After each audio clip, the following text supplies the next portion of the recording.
Alias అని పెట్టుకొని అంతా ఇప్పుడు ఆయన అక్కడ మహారాష్ట్రలో డ్రైవింగ్ లైసెన్స్ తీసుకున్నారు. ప్రహ్లాద్ కుమార్ వెల్లెల్లా అని చెప్పి ఆ పేరుతోని ఆయన టేకన్ డ్రైవింగ్ లైసెన్సు. అదేవిధంగా పాన్ కార్డు కూడా అదే పేరుతోని తీసుకోవడం జరిగింది.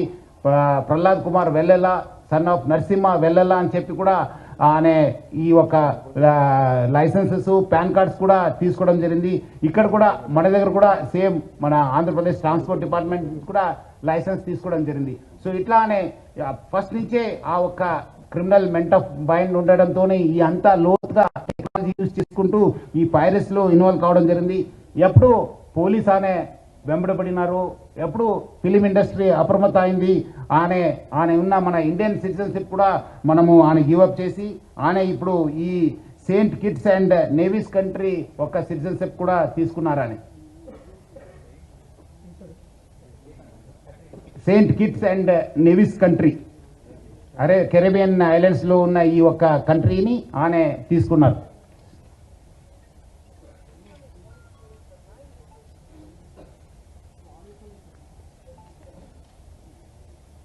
అదేవిధంగా ఆయన అక్కడ ఫ్రాన్స్లో ఉంటూ మొత్తము Netherlands, Switzerland, USA, Thailand, France, దుబాయ్లో బాగా తిరిగేవాళ్ళు. సో మొత్తం ఆయన ఈ ఒక్క వెబ్సైట్ డెవలప్మెంట్లో, డిజైనింగ్లో, హోస్టింగ్లో చాలా అంటే చాలా ఎక్స్పర్ట్. అంటే చాలా సంవత్సరం నుంచి ఆ ఒక విద్యాన్ని నేర్చుకొని ఈ ఒక నాలెడ్జ్ని పెంచుకొని ఇదంతా ఐబొమ్మ బొప్పం టీవీని ప్రమోట్ చేయడం జరుగుతుంది. 2019 నుంచి ఈ ఒక ఐబొమ్మ వెబ్సైట్ని స్టార్ట్ చేసి మొత్తం అనే సర్వర్స్ అంతా అమెరికా, స్విట్జర్లాండ్స్లో పెట్టడం జరుగుతుంది, నెదర్లాండ్స్లో పెట్టడం జరుగుతుంది. మొత్తం అనే 110 డొమైన్స్ని ఆయన పర్చేస్ చేశారు. పోర్క్బన్ కంపెనీ అని చెప్పి దాని ద్వారా ఆయన 110 డొమైన్స్ని పర్చేస్ చేయడం జరుగుతుంది. ఒక డొమైన్ను మనం బ్లాక్ చేస్తే నెక్స్ట్ ఇంకోటి డొమైన్ ఓపెన్ చేసేది. సో ప్రతిదాని కూడా ఒక లింక్ పెట్టుకుని ప్రతిదాని కూడా ఒక స్కీమ్ పెట్టుకొని అని ఒక పైరసీ ర్యాకెట్ని చేయడం జరుగుతుంది. అదేవిధంగా మనము ఓటీటీ ఫిలిమ్స్లో ఉన్నది కూడా ఆయన యూస్ టు మంచి క్వాలిటీ చేసేసి ఆయన అప్లోడ్ చేసేవాడు ఆయన ఒక వెబ్సైట్లో. దానివల్ల కూడా బాగా కొత్త టెక్నాలజీ యూస్ చేసుకొని స్క్రీన్ రికార్డింగ్ చేసి దాన్ని కూడా ఎడిట్ చేసి ఈ ఒక మూవీస్ అన్ని కూడా అప్లోడ్ చేసేవాడు.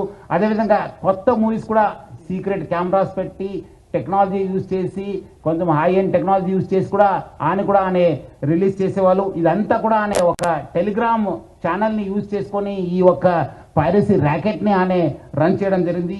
సో దాన్ని వీళ్ళు ఎవరెవరు ఉన్నారు ఆయనకి ఈ ఒక స్కీమ్లో ఎవరెవరు హెల్ప్ చేశారనే పైన కూడా మనము లోతుగా ఆయనను పోలీస్ కస్టడీ తీసుకొని మనము ఇన్వెస్టిగేట్ చేయడం జరుగుతుంది. మొత్తం ఆయన ఈ ఒక ఫిలిం చూపించడం ఒక ఎత్తు అయితే ఇంకోటి వైపు ఈ ఆన్లైన్ బెట్టింగ్ నడిపించారు. మీరందరూ కూడా తెలుసు లాస్ట్ 2020 నుంచి ఎప్పుడు ప్రపంచవ్యాప్తంగా కోవిడ్ వచ్చింది. అప్పుడు చాలామంది బయట రాలేకపోయారు, చాలామంది ఇంట్లో ఉండి ఈ ఒక మూవీస్ చూడడము, ఓటీటీ సబ్స్క్రిప్షన్ తీసుకోవడంతో చాలా మనకు కాస్ట్ ఎక్కువ కావడంతో మనము మూవీ రేట్స్ కూడా ఎక్కువ కావడంతో అదేవిధంగా వీళ్ళందరూ కూడా ఒకటే ప్లాట్ఫామ్ పైన ఈ అన్ని కూడా తీసుకురావడం జరిగింది. ఒకటే వేదిక పైన వచ్చి అంటే is mostly an aggregator for all the platforms. మనం ఒకసారి ఆ ప్లాట్ఫామ్కి వెళ్ళి ఈ ప్లాట్ఫామ్ చేసే బదులు ఈ వెబ్సైట్కి వెళ్తే ఒకటే మనం ప్లాట్ఫామ్ పైన అన్ని చూసుకోవచ్చు అని చెప్పి ఒక అడ్వాంటేజ్ తోని ఆయన ఈ has started popularising is this thing.